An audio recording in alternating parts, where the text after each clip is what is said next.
Yes, I'm very happy to have a visitor here from Nanxiong. I did not expect that really. When he came, we didn't really know that he was from Nanxiong. But then we found out he was from Nanxiong, and on top of it, a relative of Father Mandere, and from the place called Ogisanzomoni, Ogisaka. Ogisaka. Mm. And Father Mandela was there when I went on holiday, I think for about 2, 3 months. He was taking care of the parish of Nanxiamo, and so it was a great help to me. And he was also there, I think, before when he was a student, a seminarian. And I always loved those seminarians. One time I had even 6 these major seminarians from different places, from the diocese, from the Mill Hill, from I think from Comboni, I'm not quite sure. But those seminarians, you see, although they stayed there only for about 2 months, they helped me a lot. I took them in the morning after breakfast by car to an outstation, and I left them there, and they went to visit the people from house to house and inquired about their spiritual life, their marriages, their sick people, the poor which were there, but also especially for the people to encourage them to receive the sacraments like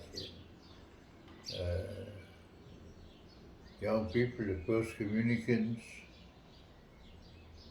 and those who were preparing for baptism. And so the seminarians went around from house to house to visit them, and that helped really a lot. And not only that, especially when we had a certain celebration, let's say a first mass or a sister's profession or a feast in the parish, or when the bishop came for confirmation. So these seminarians, they could inform the people and go around, and that way they really did my work, which I should have really done. But of course, parish of Nanxiong was very big. It was to the north up to Sotik Island. It was 50 kilometers. And then from the south in Matibo, in Isoge, and then on the other side up to Mutamaiwa. And there these seminarians really were a great help to me, and I hope they still are. And of course, some of the seminarians, they became priests. They 16 first masses I had in Antium. 16 of them, I cannot remember them anymore, but I think the first one was Chuma, Father Chuma and Father Menge, and then there was Father Mare, and Father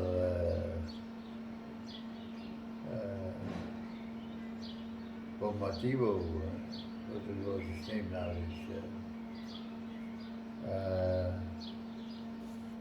Francis. Francis Mamusse, yeah. Oh. And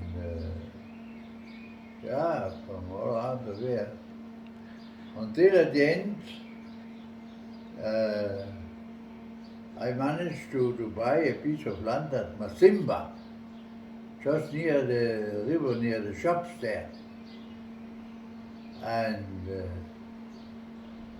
there we also established a catechumenate, and we said Mass there once in 3-4 months. And then, to the great joy of myself, the bishop, when I had gone away, established there a parish in Masimba, on those rocks, which I bought. And now it is a parish, and it has taken some 10 catechumenates from 10 centers. From Julie, and then from Nancyongo. And so that's great. So what message do you have for the parish of Nyansiongo, the Christians, the community, the sisters, the schools?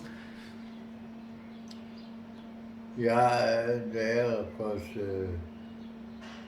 from the sisters, the sisters came in 1967, and that of course was a great help, because the sisters, they established a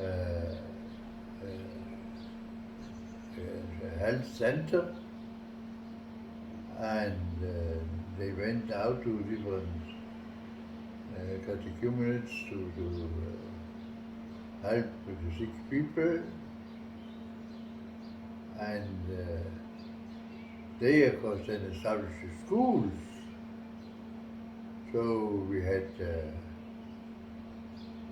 primary boys boarding, primary girls boarding, secondary girls boarding, secondary boys boarding, and secondary boys boarding were about 900, and primary boys and girls together, there must have been about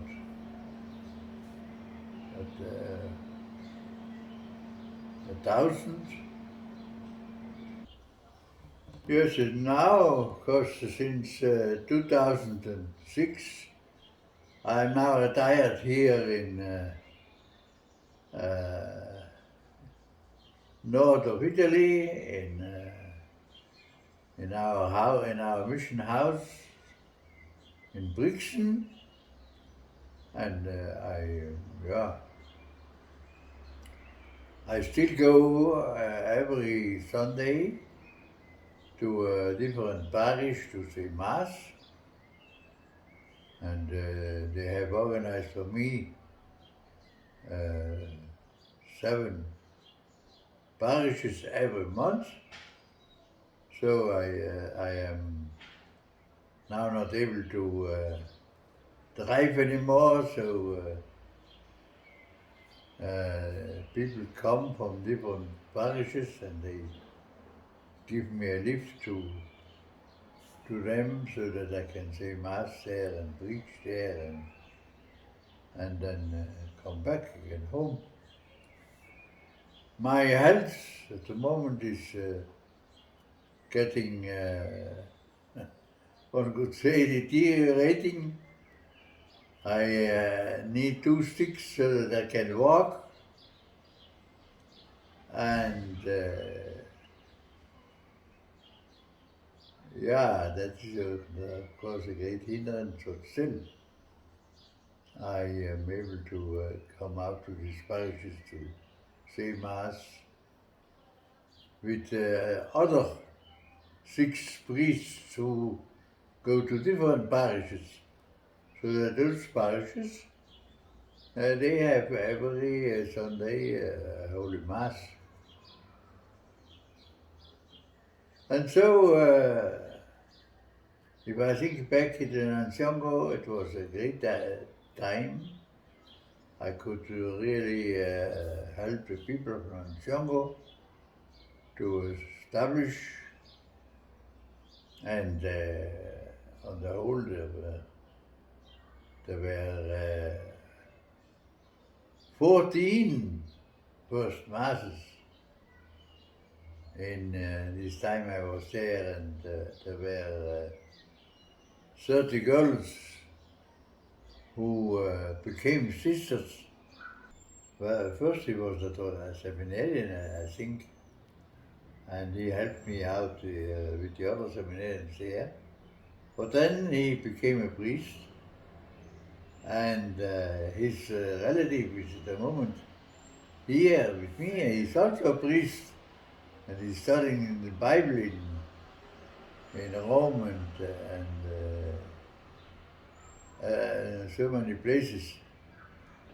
And Father Mandela, of course, is now helping out there. And one thing always makes me laugh, because he was living in the parish house in Nansiongo, and some people came in from the entrance, and Mandela thought that they were thieves, and so he ran as fast as he could with the money he had in the house up to the sisters, and he ran so fast that one could hardly imagine that he could run so fast. But anyway, nothing happened to him, and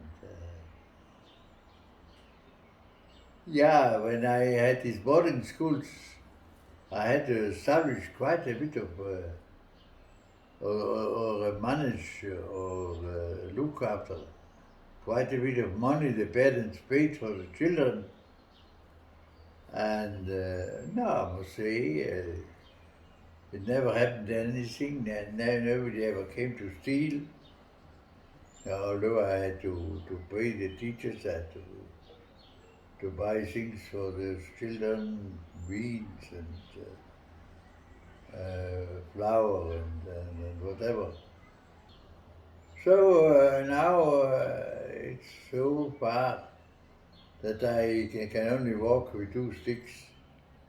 And so I'm very grateful that God gave me the time to work in Nansiongo. And I see there are priests there and sisters who are looking after the parish. And so I bless them all now, from here far away from Brixen, from Italy. May the Almighty God bless you, the Father, the Son, and the Holy Spirit, and remain healthy, and pray for me, and I will pray for you also. Thank you.